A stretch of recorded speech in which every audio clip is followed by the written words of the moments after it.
So he's in Ephesus here. Now, what, according to Papias, now I'm adding some information that I know to give you guys a broader picture. Not all of this is a direct quote from Papias, but I'm trying to fill you in based on information from Papias, based on information that we know from church history. Around 80 AD, going into 90 AD, Paul gets imprisoned in Rome. And during this time, he ends up getting set free in Rome. Wait. Okay. So this is the first part of the dumbness of this person. All right. So what he just said to you and to his thousands of viewers, right? He just said that Paul got imprisoned in Rome in 80 to 90 AD. Okay? Now, the reason why that's stupid is that Paul was dead a long time before 80 to 90 AD, all right? He was probably dead by like 60, 65, something like that. Maybe 65. Maybe even closer to 70. But he was certainly dead before 70 AD. If he was still alive in 80, 90 AD, that's just retarded. Nobody thinks that. Nobody believes that Paul was alive. Actually, let's look that up. Let's look that up because I don't want to tell you guys the wrong thing, but I'm pretty sure nobody believes. There may be some people though who believe that, but I'm sure they're few and far between.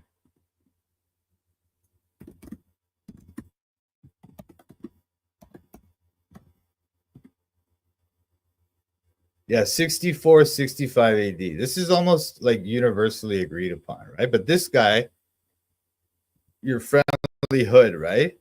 He's trying to say, no, Paul died in 90 AD. 90, 25 years later. How dumb is this? How dumb is this stupid video?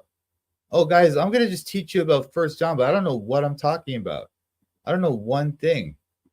He becomes a bishop in Rome, and then later gets imprisoned again under... He becomes a bishop in Rome. I remember he said that. When did Paul become a bishop in Rome, UrFriendlyHood? When did that happen? Can you tell me that? What kind of stupid nonsense is this? This is what I'm telling you, man. It's St. Karv. You're like, oh, you're trying to defend this? This person just said to his thousands of viewers that Paul died in 80 to 90 AD, that he was a bishop of Rome. He's just making up stuff. He's just literally making up stuff. And you guys think it's okay because you guys are clowns. You guys are cultists. You follow these people like you're cult leaders. You don't think critically about what they're saying. You're wicked. Emperor Nero, and is put to death and is beheaded by sword in Rome. Fire to burn them alive to use as human candles, human torches. Wait. Listen to this. Yeah, I forgot about this. Peter out of Iraq, out of Babylon, and transported him as an old man through Asia, through Greece, and into Rome, where they then crucified Peter upside down on a cross in Rome. Now, he also burned Christians. Crucified Peter upside down on a cross in Rome is a Catholic propaganda. It's not really demonstrated historically. But okay, whatever. This is a popular idea among Christians. It's fine. As human candles covering Christians in through Asia, through Greece, and into Rome, where they then crucified Peter upside down on a cross in Rome. Now, he also burned Christians as human candles, covering Christians in wax, and then lighting them on fire to burn them alive to use as human candles, human torches at his parties. Now, the person... So is that a thing? That might be a thing. Nero was really wicked, but I don't know, man. I've heard something like that before, but let's see about that. Is that actually a thing? I mean, we know the thing about Paul was retarded. But, excuse me. Sorry for saying retarded. Truth, whatever that guy kicked out. So what am I doing now? I'm looking up whether did Nero really burn Christians as candles. I think this is probably a myth, but let's see. Oh, because see, this is the thing. So, wait. During Gladiator, he would feed Christians lines. He often lit his garden parties with the burning carcasses of Christian human torches. Oh, so the burning carcasses. So these are carcasses, not burning alive, UrFriendlyHood. So you're wrong again. I don't know. I would say this person, I understand that he's not that educated and stuff, but it's very bad the way he tries to teach all this stuff to thousands of people. He hasn't fact checked it. He hasn't done his own proper research. He just goes on and just says a bunch of weird stuff. He just said a bunch of dumb things that aren't true. You know, he tried to say that Paul died in 90 AD and that he was the bishop of Rome. That's dumb.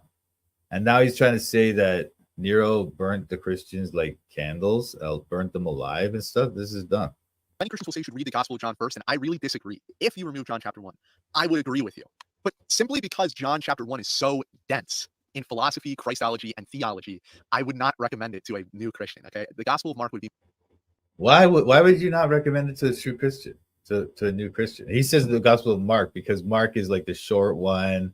It's not very dense theologically, but it is dense theologically. That's the thing about Mark. It's deceptively simple. It looks like, oh, they're just telling the story. But unless you're actually a Christian already who has some theology in your head, it's very difficult. But John, the point of John explaining those things in the first chapter is that he gets all the, because John is meant to be taught to like the unbeliever to read, for the unbeliever to read it and believe, right? That's what he says in John 20, 30 to 31.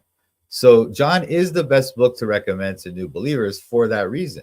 And the first chapter of John, yes, it is very dense theologically, that's true, but it's also not that hard to get. If when they say the word is like in the beginning was the word, and the word was with God, and the word was God. Yeah, that might be difficult, but a lot of people, if they come to the point where they're actually going to try to read the book of John, they probably understand that Jesus is God and stuff, or at least they've heard the idea. So it's not that hard for them to understand. And so Socrates came up with the 3 principles, the 3 laws of logic. The law of identity is the first one. The law of identity. Socrates did not come up with the laws of logic, okay? It was Aristotle. And Socrates, I mean, he never wrote any books or anything. Like we don't have, or maybe he did, but we don't have any books from Socrates. All we have are writings by Plato, which he uses the voice of Socrates in his writings. He uses like Socrates as a character in his books. But we don't actually have any writings of Socrates. We don't know what he wrote about or what he believed, except for from the testimony of Socrates and some other Greek writers. So once again, your friendly hood is just terrible. This person just puts one error after another. He doesn't know what he's talking about. And this isn't even biblical, but this is like other stuff. Like, why are you trying to act like you're some expert in Greek philosophy and the Bible and stuff? Even if it's something close to true, if it is not 100% true, it is a lie. What Plato contributed to this is that Plato said that there is a God, okay? And that this God keeps all things in reality consistent. There is this overarching thing that is in control of reality, which he called the Logos, okay? And the Logos holds reality together. No, this is so dumb. This is so dumb. Plato did not call, Plato did have this idea of this thing that's kind of like, that keeps reality together, keeps the truth together, right? And what's it called is, what he called it is the good, or something like that, or the form of the good. He called it the good. He didn't call it the Logos. That's not true. He called it the good. And so the good is this thing. He wasn't trying to say that it's not like a God, like the way we conceive of God, but it was this idea that there's this perfect goodness that's a standard for all other goodness and all other truth. And that was Plato's idea. That's true. He did not call it the Logos. And that's not what John's alluding to when John calls Jesus the Logos, the word.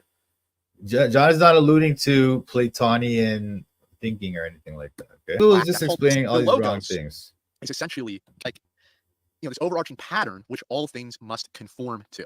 So okay, yeah, Plato had he had this belief that there was this overarching pattern that all good things must conform to. He called it the good. He did not call it the Logos, which means the word or something like that, or like logic. He did not call it that. He called it the word. Excuse me. He did not call it the word or the Logos. He called it the good. Paul says, to a Jew, I am a Jew. To a Greek, I am a Greek. John was being a Greek to the Greeks, using terms, using philosophy, using concepts which the Greeks were already familiar with.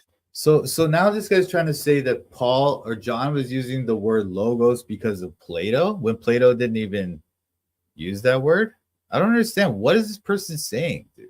And then he's trying to suggest that John's trying to use this Greek philosophy concept in the Bible, I mean, not that he's the only one that has suggested this. There are people that suggest this kind of thing, but it's like, dude, what are you talking? Like, the way you even prove the evidence he has for his theory is just a bunch of foolishness. Like, Plato did not say there's anything called the Logos. He said it was called the good. And no, you're just wrong, dude. You're just factually wrong in everything you're saying here. You're just foolish. This is retarded. And using them to preach the gospel of Jesus Christ. In the beginning was the Logos, this force, this thing that forces reality to be objective, so that when we observe reality, reality doesn't simply change to whatever our will is, but that there is a constant will which forces that forces reality to be objective, so that when we observe reality, reality doesn't simply change to whatever our will is, but that there is a constant will which forces reality to stay the same. And even if we disagree with reality, it does not matter. If I say I want the ability to fly, I can't just then jump off a building and fly. I will still. I just want to say, he's trying to import all these ideas that he's been talking here into the book of First John, right? He's literally just putting all this stuff into the book. None of this stuff is in the book. Even the stuff he's telling you, the background and stuff that he's trying to give you, which is it's good to give people background before you get into a Bible book, but all his background stuff is just wrong. It's factually wrong. Not all of it. I will say that some of it was true, but most of it is wrong, or most of the important thing. When he said that Paul was the bishop of Rome and Paul died in 90 AD and all this stuff, that's foolishness. That's nonsense. They'll always fall to the ground. No matter what I personally believe, this force, this Logos, forces reality to stay the same. Reality is objective. It is not subjective.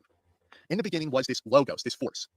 And then yeah, like that idea, like, okay, now he's trying to say that somehow John's trying to get this idea of objective reality and objective truth, and he's trying to put that into the first book of, like, the first chapter of John. Where are you getting this? Where are you getting this? You just made up a bunch of stuff about Plato that you don't even know, right? I don't know where he read that. I don't know where he read that thing about Plato and the Logos, but that's not what Plato called it. He called it the good. He didn't call it the Logos, okay? And when John uses the word logos, he does use a Greek word logos. He used it for a reason. And it's true. That's true. But the idea that, I don't know, that John's trying to put all these philosophical ideas into his book is not true. And he hasn't shown any evidence for it. The word, the Logos. Hey, Terrell. Don't worry, brother. I'll keep you in my prayers, my brother. Was with Yahweh. All right, so Yahweh, the Jewish God, and the Logos from Greek philosophy were together in the beginning during the creation of Genesis. Okay, in Genesis chapter 1. So he says Yahweh. Is that what you just said? Hold on, let me hear this. And the word, the Logos, was with Yahweh. All right, so Yahweh. Yahweh. Where is that? Is that in the New Testament, the first book of John? Does this say Yahweh there? You absolute. Anyway, I'm gonna avoid the insults. I'm just gonna point out this egregious error in how he's teaching this book. This is horrible. You couldn't teach. You're not supposed to teach the book like this, okay? You ignorant person. The Jewish God and the Logos from Greek philosophy were together in the beginning during the creation of Genesis. Okay, in Genesis chapter 1. Then he says this, and this is a big mind blow. And the Logos, the laws of logic, this force, this God, which Plato talked about, this demiurge. The laws of logic. So now he's trying to say that when readers in the first century read Logos there in John 1, that they were thinking of the laws of logic. That's what this person is trying to say right now, dude. Can you imagine this? Can you imagine this foolishness? In the beginning, during the creation of Genesis. Okay, in Genesis chapter 1.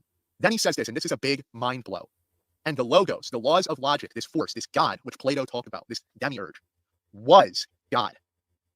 So he's saying that this philosophical concept is God. The answer that Plato was searching for, that Socrates, that Aristotle were searching for, why is reality objective? What makes reality reality? What makes truth true? The answer is God. The same was in the beginning with. Anyway, you see what this person is saying, man? This person is trying to import all this Greek philosophical stuff into the book of First John when John didn't say any of that stuff. And even the stuff he's saying about Greek philosophy is a bunch of foolishness that he doesn't know.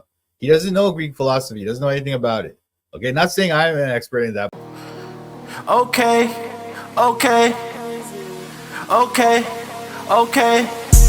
I'm studying the Bible in Toronto. I'm studying the Bible in Toronto.